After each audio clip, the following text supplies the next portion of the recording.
Hello 10th class. आज मैं discuss कर रहा हूँ आपकी एक्सरसाइज 4.4। 4.4 एक्सरसाइज बहुत इंपॉर्टेंट एक्सरसाइज है आपके एग्ज़ाम के लिए भी, और वैसे भी बहुत इंपॉर्टेंट एक्सरसाइज है। देखो इसमें कुछ फार्मूले हैं जो आपने सीखने हैं। देखो ये डिस्क्रिमिनेट हम एक दिन पहले भी डिस्कस कर चुके हैं। तो डिस्क्रिमिनेट का फार्मूला क्या है, देखो B square minus 4ac। B square minus 4ac equal zero आ गया। मान लो b square minus 4ac zero आ रहा है तो रूट्स क्या होंगे, रियल होंगे एंड इक्वल होंगे, ठीक है। और b square minus 4ac greater than zero आ रहा है तो रूट रियल तो होंगे लेकिन डिफरेंट रूट्स आएंगे, ठीक है, अलग अलग आएंगे दोनों ही। और b square minus 4ac less than zero आ रहा है यानी कि माइनस में आ रहा है तो रूट क्या होंगे, नॉट रियल होंगे, ठीक है। आपने बस करना क्या होगा कि कोई भी इक्वेशन होगी आपके पास है तो उसमें आपने बी स्क्वायर माइनस 4ac निकालना है, फिर देखना है कि बी स्क्वायर माइनस 4ac क्या आ रहा है, ठीक है। तो जो आपका फर्स्ट क्वेश्चन है इसमें इस फॉर्मूले का हम यूज़ करने वाले हैं। तो फर्स्ट क्वेश्चन क्या है आपका, देखो find the nature of roots of the following quadratic equation. तो नेचर ऑफ रूट हम इसी फॉर्मूले से फाइंड आउट करते हैं कि रूट का नेचर कैसा होगा, ठीक है। रियल होगा, रियल और इक्वल होगा, या फिर रियल और डिफरेंट होगा, या फिर नॉट रियल होगा, ठीक है। आगे गए आपकी स्टेटमेंट क्या, if the real root exist, कि रूट रियल आ रहे हैं, जैसे इसमें भी रियल आ रहा है और इसमें भी रियल आ रहा है। तो इन दोनों कंडीशन में हमें रूट फाइंड करने होंगे और इस कंडीशन में हमें रूट फाइंड आउट नहीं करना होगा।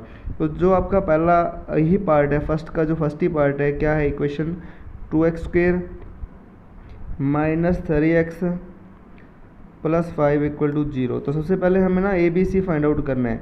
तो a equal to 2, b equal to -3 and c equal to 5। तो डिस्क्रिमिनेट फाइंड करते हैं। क्या है डिस्क्रिमिनेट, देखो बी स्क्वेयर माइनस 4ac।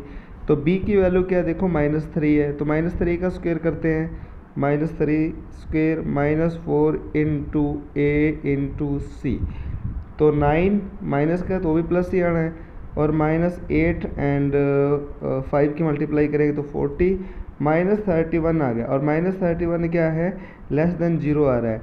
तो इसमें क्या आ रहा है, रूट्स देखो लेस देन जीरो आ रहा है, जीरो से छोटा आ रहा है तो रूट कैसे होंगे, नॉट रियल रूट एग्जिस्ट आएंगे। तो आप लिख देंगे रूट नॉट रियल रूट्स। और रूट्स रियल नहीं आए तो हमें फाइंड आउट भी नहीं करने, ठीक है। तो फर्स्ट पार्ट आपका इतना ही था।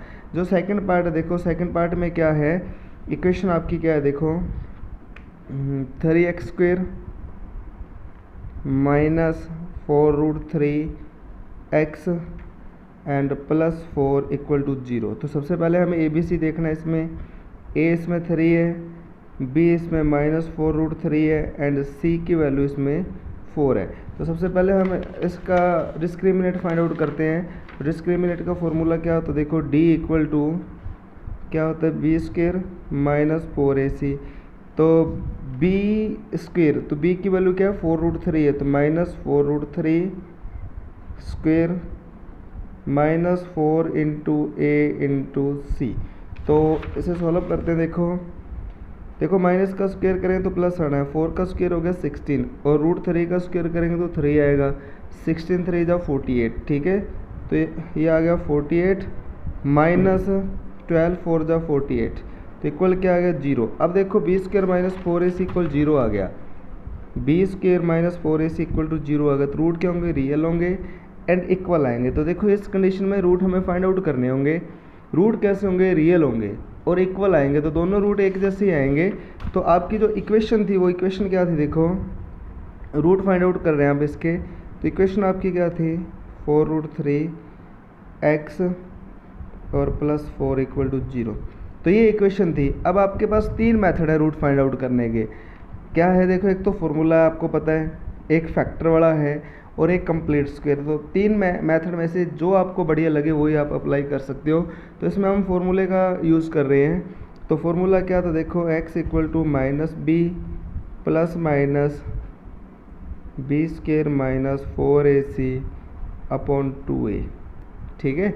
तो फॉर्मूले का यूज़ कर रहे हैं। तो यहाँ से देखो b की वैल्यू क्या है, -4√3 है, तो -4√3 है तो a भी माइनस है और वो भी माइनस है। तो x इक्वल टू क्या आ गया, +4√3 आ गया। और प्लस माइनस देखो बी स्क्वायर माइनस 4ac अभी हमने फाइंड आउट किया था, यही था। देखो बी स्क्वायर माइनस 4ac वही आएगा। आप दोबारा से करना चाहो तो दोबारा कर लो, 0 ही आना है। तो आप यहाँ लिख दो 0, क्योंकि अभी हमने फाइंड आउट किया था ना तो 0 ही आया था। अपॉन 2a है तो 2 इंटू ए की वैल्यू क्या है 3 है। तो सॉल्व करते हैं, देखो 4√3, ए प्लस माइनस में 0 है तो छोड़ दो इसे, अपॉन क्या आ गया 6 आ गया। तो ये दोनों कैंसिल हो रहे हैं, देखो 2 से कैंसिल हो गया, ये 3 से कैंसिल हो गया, तो ये आ गया 2√3 अपॉन 3 आ गया। अपॉन में 3 है तो 3 को आप क्या लिख सकते हो, √3 इंटू √3 लिख सकते हो ना। तो √3 से √3 कैंसिल हो गया, तो आपका आंसर क्या आ गया 2/√3 आ गया। तो ये इसका रूट आ गया। लेकिन आपको पता है कि क्वाड्रेटिक इक्वेशन थी तो रूट भी 2 आने चाहिए। तो अब x की वैल्यू कितनी आ गई 2/√3 एंड 2/√3 दोनों इक्वल आएंगे, क्योंकि हमें फॉर्मूले में पता चल गया था कि b² - 4ac 0 आया था, तो रूट क्या होंगे इक्वल आने चाहिए थे और इक्वल ही अपने आ गए। ठीक है, तो ये इसका पार्ट नंबर 2 था। थर्ड पार्ट है वो आप अपने आप कर सकते हो, उसके भी रूट हमें फाइंड आउट करने होंगे, चाहे आप फॉर्मूले से कर लेना चाहे वैसे कर लेना। ठीक है, फैक्टर से भी आप कर सकते हो। जो आपका सम नंबर 2 है, सेकंड क्वेश्चन क्या है, देखो आपका सेकंड का first part, find the value of k for each of the following quadratic equation so that they have 2 equal roots. तो आपने क्या करना है, k की वैल्यू फाइंड करनी है और आपको गिवन है कि इस इक्वेशन के जो रूट हैं वो इक्वल हैं। ठीक है, ये k आ रहा है ना, इसकी वैल्यू हमें फाइंड आउट करनी है और हमें गिवन क्या है, रूट क्या है, इक्वल हैं। ठीक है, तो गिवन क्या है आपको, given that roots are equal, तो रूट्स क्या हैं, इक्वल हैं। ठीक है, तो रूट्स इक्वल हैं तो देयरफॉर फॉर्मूला क्या है, इक्वल रूट के लिए d = b² - 4ac = 0। Equal root के लिए तो 0 आता है ना। तो आप देखो कि a की वैल्यू इसमें 2 है, यहाँ से देखो b कितना है, k है, तो b की वैल्यू k है इसमें और c इसमें 3 है, तो वैल्यू पुट कर दो b² यानी कि k² - 4ac = 0, इक्वल 0 लिखना आपने। ठीक है, तो सॉल्व कर लो, k² - 8 3 = 24 = 0 एंड k² = 24 को उठा के दूसरी साइड ले दो, square root on both side, दोनों साइड स्क्वायर रूट कर दो, तो प्लस माइनस 24 का स्क्वायर रूट करना आपने, 24 के फैक्टर कर लो, 2 × 2 × 2 × 3 आएगा, तो 2 का तो एक पेयर बन गया, तो 2√6 लिख दो, प्लस माइनस आपने लगाना है, तो एक k की वैल्यूज अपने पास आ गई। ठीक है, सेकंड सम भी ऐसा ही है, थोड़ा सा बता देता हूँ इसका सेकंड पार्ट जो है क्या है, देखो इक्वेशन क्या है, kx × x - 2 + 6 = 0। ठीक है, तो मल्टीप्लाई कर दो, kx², देखो मल्टीप्लाई कर रहे हैं और माइनस आ गया 2kx + 6 = 0। इसमें भी रूट रियल है और इक्वल है, तो आपने k की वैल्यू फाइंड करनी है। तो a b c की वैल्यू देखो, a की वैल्यू यहाँ k है, b की वैल्यू -2k है और c इसमें कितना है 6 है।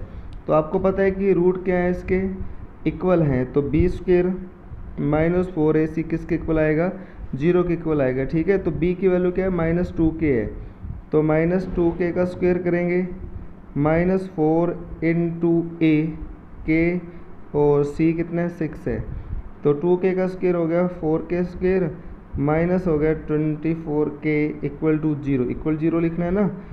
और यहाँ से देखो पहले कॉमन देख लो, दोनों में कॉमन क्या आ रहा है, 4k कॉमन आ रहा है, देखो तो 4k कॉमन ले लो, तो ये आ गया k - 6 = 0, इसको भी 0 के इक्वल लिख लो, 4k को भी, और इसको भी 0 के इक्वल लिख लो, तो 4k को 0 के इक्वल लिखिया तो k की वैल्यू क्या आ गई, 0 आ गई। ठीक है, और 6 माइनस k - 6 को भी 0 के इक्वल लिखेंगे ना, k - 6 को भी 0 के इक्वल लिखेंगे, तो यहाँ से k की वैल्यू क्या आ गई, 6 आ गई।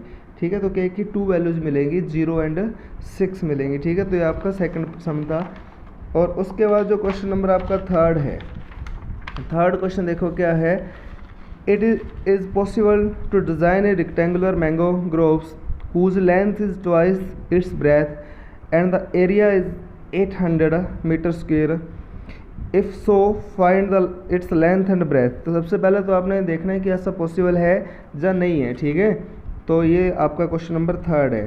तो क्या है कि लेंथ जो है वो ब्रेथ से डबल है और इसका एरिया 800 है। तो चेक करते हैं कि पॉसिबल है या नहीं। तो लेट ब्रेथ लेट कर लेते हैं। ठीक है, breadth of rectangle, x metre and length कर लो इसकी लेट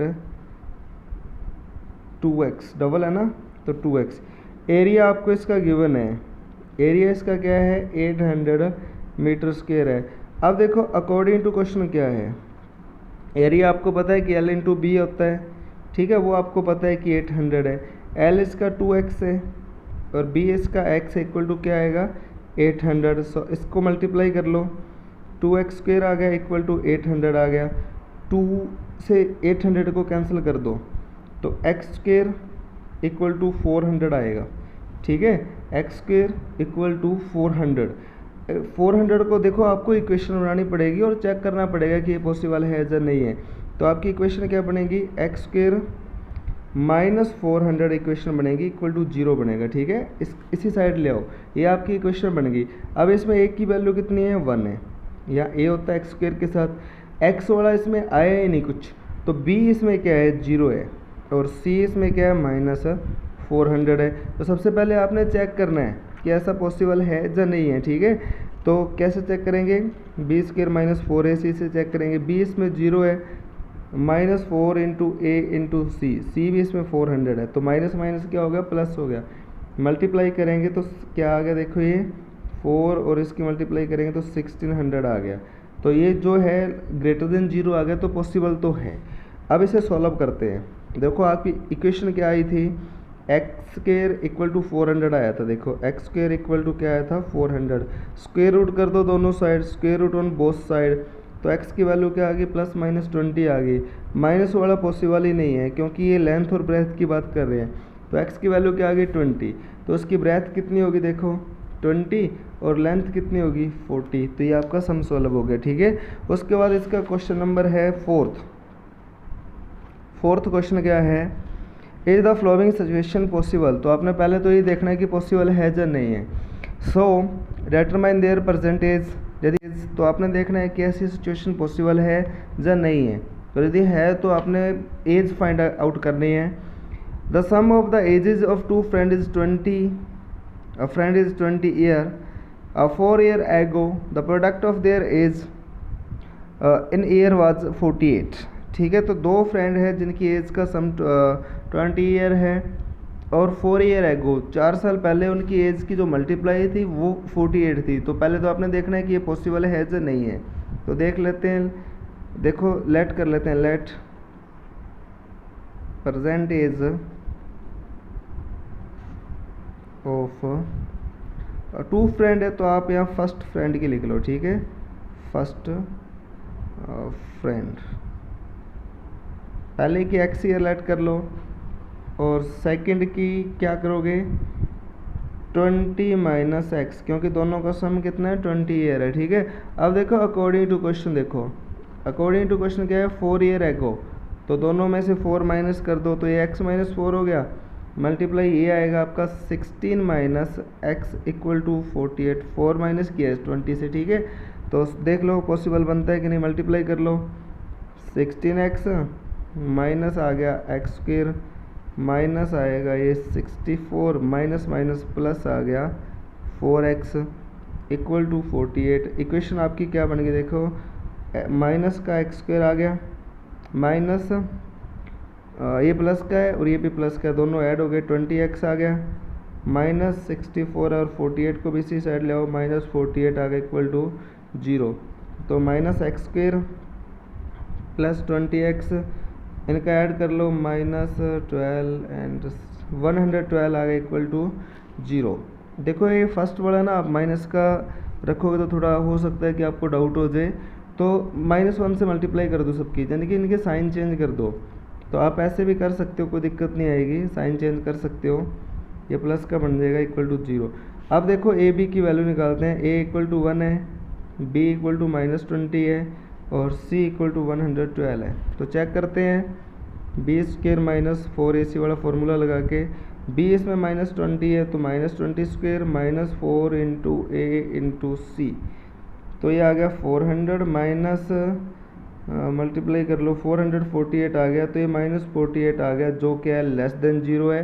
तो ये नॉट पॉसिबल है, ऐसी सिचुएशन हो ही नहीं सकती, ठीक है। अब एक क्वेश्चन और बचा है, फिफ्थ क्वेश्चन है, देखो, it is possible to design a rectangular park to of the perimeter 80 metre and area 400 metre. तो पेरीमीटर है उसका 80 मीटर और उसका एरिया है 400 मीटर। तो आपने बताना है कि ऐसा पॉसिबल है या नहीं है। So find length and breadth. तो आपने उसकी क्या फाइंड आउट करनी है, length and breadth find out करनी है। तो आपने बताना है कि ऐसा पॉसिबल है या नहीं है, ठीक है। तो करते हैं क्वेश्चन, देखो लेट कर लेते हैं। तो अलग अलग भी कर सकते हो आप, कोई दिक्कत नहीं है इसमें, एक्स और वाई दोनों वेरिएबल ले सकते हो। क्वेश्चन नंबर 5 क्या है, let length of rectangle x metre and breadth of rectangle y metre, ठीक है। अब देखो आपको पता है कि पेरीमीटर क्या होगा भाई, 2 into x plus y, 2 into L plus B होता है, जो 8 कितना था, 80 मीटर था। तो 2 से 80 को डिवाइड कर दो तो x प्लस वाई कितना आ गया, 40 आ गया। ये फर्स्ट कंडीशन आ गई। एरिया कितना था, देखो एरिया क्या होगा, x इंटू वाई होगा। तो एरिया गिवन है, कितना गिवन था, 400 मीटर था। ये सेकंड इक्वेशन होगी। तो फर्स्ट इक्वेशन से आप x या y की वैल्यू फाइंड आउट कर लो। तो x की वैल्यू फाइंड आउट कर लो तो ये क्या आएगा, 40 माइनस y आएगा। इसको आप इक्वेशन थर्ड बना लेना, ठीक है। सब्स्टिट्यूट मेथड अप्लाई कर रहे हैं तो put the value of x in equation second में पुट कर रहे हैं। तो ये आएगा 40 माइनस वाई, एक्स की वैल्यू कर दी और मल्टीप्लाई वाई इक्वल टू 400 आ गया। तो मल्टीप्लाई कर लो, 40y minus y square equal to 400। इन दोनों को उठा के इसी साइड ले आओ। तो इक्वेशन आपकी क्या बनेगी, देखो वाई स्क्र प्लस का बन गया, माइनस 40y आ गया और प्लस का 400 आ गया इक्वल टू 0। तो सबसे पहले तो चेक करते हैं कि पॉसिबल है या नहीं। तो a की वैल्यू 1 है, b की वैल्यू माइनस 40 है और c की वैल्यू कितना है, 400 है। तो b स्क्र माइनस 4ac है, b कितना है, माइनस 40 स्क्र माइनस 4ac। तो ये आ गया 1600 और ये भी 1600 ही आ गया, इक्वल टू 0 आ रहा है। हाँ ये पॉसिबल तो है क्योंकि इक्वल 0 आ गया, ठीक है। बट इसकी लेंथ और ब्रेथ है ना वो इक्वल ही आएगी क्योंकि दोनों रूट इक्वल आते हैं ना जब इक्वल 0 आ जाए। तो फैक्टर कर लो इसके, इक्वेशन क्या थी, ये थी वाई स्क्र माइनस 40y और प्लस 400 था। फैक्टर इसके 20 हो रहे हैं, y minus 20y minus 20y plus 400। आप इसे सॉल्व करोगे ना तो y माइनस 20 आएगा और फिर भी y माइनस आगे भी y माइनस 20 आना है और y की वैल्यू क्या आएगी, 20 आ जाएगी, ठीक है। दोनों में 20 आ जाएगी, कोई दिक्कत नहीं है। तो क्योंकि सेम ही रूट आने थे ना, एक ही जैसे रूट आने थे, तो y इक्वल टू क्या आ गया, 20 आ गया। अब y की वैल्यू आप फर्स्ट में या सेकंड किसी में पुट कर दो, चाहे आप थर्ड में भी कर दो, यहाँ कर दो। y की वैल्यू यहाँ 20 पुट कर दो तो x की वैल्यू भी क्या आ गई, 20 आ गई। तो लेंथ और ब्रेथ दोनों ही सेम आ गए इसके। तो हाँ ये पॉसिबल तो है और ये आपकी एक्सरसाइज भी कंप्लीट होगी और इसी के साथ आपका चैप्टर भी कंप्लीट है। Thank you.